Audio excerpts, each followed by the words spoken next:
Magandang araw. I have just attended the 47th ASEAN Summit and related summits in Kuala Lumpur, Malaysia. The summit was once again an opportunity to discuss among our fellow ASEAN member states and partners how to navigate our future together amidst the various geopolitical and economic challenges that we face domestically, bilaterally, regionally, and globally. We discussed significant international issues, that emerging challenges that not only impact our peoples and our nation, but also the entire region, especially the West Philippine Sea. I reaffirmed that the Philippines will continue to remain firm, calm, and resolute in defending our sovereignty, our sovereign rights, and jurisdiction in the West Philippine Sea, in accordance with, of course, international law. We will continue to strengthen our partnerships with all countries who share our values and our commitment to peace, to stability, and to economic progress. The leaders and I also discussed the ongoing situation in Myanmar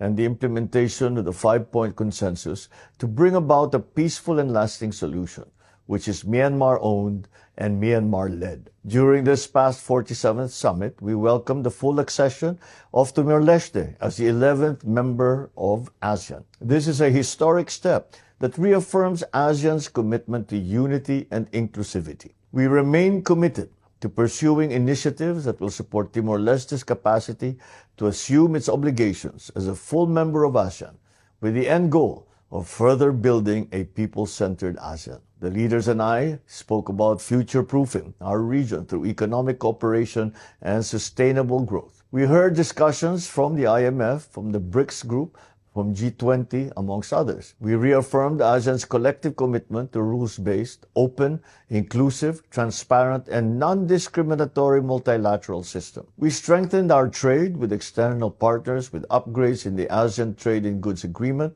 amendments in our free trade agreements, and utilization of the Regional Comprehensive Economic Partnership, or RCEP. At a time when the rules-based trading system faces significant challenges, these agreements will provide transparency, stability, and predictability, key foundations for building confidence among businesses and investors, and for sustaining ASEAN's role as a driver of regional and global growth. This economic development goes hand in hand with strengthening the socio-cultural community. We discussed the progress achieved and the actions moving forward for the environment, climate change, education, green jobs, and health. During this summit, the ASEAN leaders and I met with our counterparts from the United States, from Japan, India, China, the Republic of Korea, the United Nations, New Zealand, Australia. I highlighted the progress of our dialogue partnerships and how we envision the way forward together.